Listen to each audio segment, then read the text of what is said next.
Alfa Romeo Giulia Survey, 280 bhp Veloce driven. Not seen an Alfa Giulia in that shading yet. It's called Misano Blue, and it's only accessible on the new Alfa Romeo Giulia Veloce.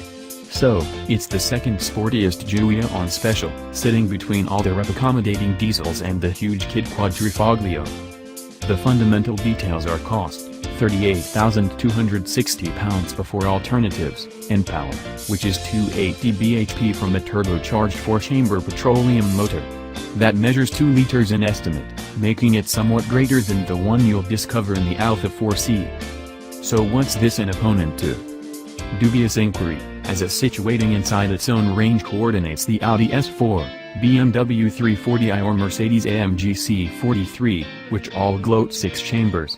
Its cost and power peg it easily beneath them, however, while their 4-chamber kin are for the most part less intense than this Alfa.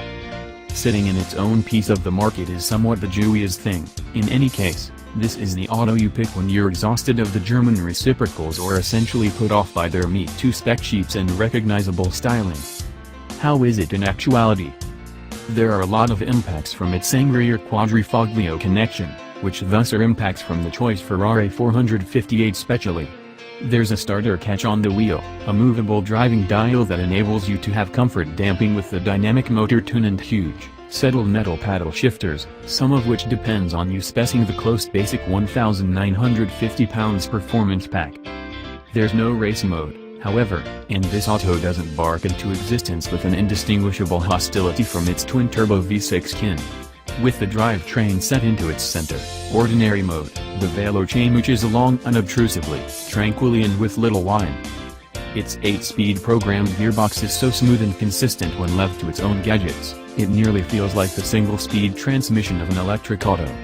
The delicate suspension and preeminent refinement add to the feeling of unwinding you wouldn't expect of a splendidly shaded cantina with a balanced number plate. Little clamor, little whine. It sounds somewhat exhausting. On first colleague, I had similar stresses. However, at only 1,429 kilograms, making the Giulia likened to a hot spring fourth, and no less than 100 kilograms fleeter of foot than its German adversaries, it's sharp and caution should you need to drive in a livelier way. The guiding is extremely fast, the front end altering course strongly, yet everything feels very normal. You soon get used to how excited the front is, and turned out to be quick to misuse it.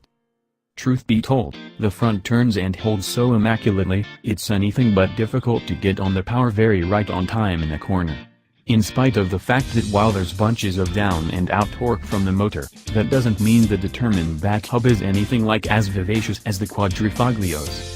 The Veloce is excessively made for such preposterousness, and you can't extricate the dependability control in any case.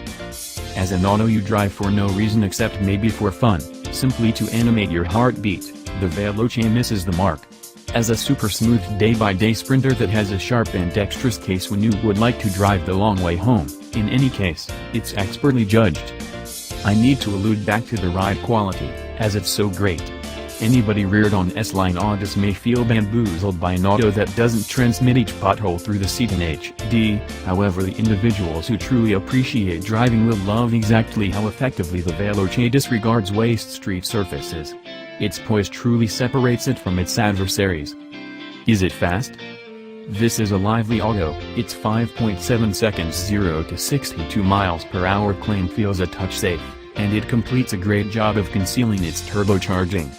You once in a while ever see any slack in the power conveyance, which is unfailingly critical. The motor calls time on its driver's desperation too soon, however. Pinnacle control touches base at 5,250 revolutions per minute, and the rev limiter sits just underneath 6,000 revolutions per minute. Those are as of now humble figures, yet you're once in a while slanted to go close either.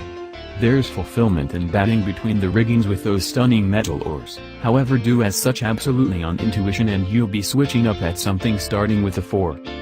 In an Italian games cantina? For sure. However, this is no standard Italian games cantina. It looks as brilliant as an Alfa 4 entryway should, particularly with this paint, an easy decision £695 alternative. Yet not at all like the greater part of its progenitors in late decades. There's something else entirely to this auto than a touch of style. There's certifiable ability and genuine, dynamic motivations to get it over its adversaries, which all of a sudden appear to be unnecessarily forceful in their quest for execution. It should be anything but difficult to invest a considerable measure of energy with, as well. There are ergonomic idiosyncrasies. Features incorporate some obstructive electric seat controls and markers that are strangely hesitant to self-wipe out. Alfa's invested its apparently constrained energy and spending plan on the correct parts.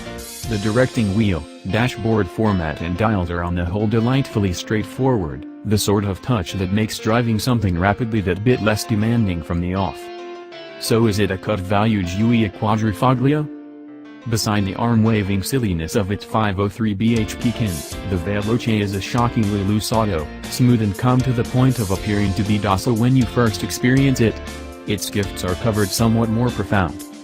As opposed to being the Giulia for the individuals who can't bear the cost of the huge hitting M3 8-pool, at that point, it's the Giulia for the individuals who locate that every one of the somewhat awkward. It's a game's canteen of the inconspicuously splendid assortment. It's additionally another awesome Alfa Romeo.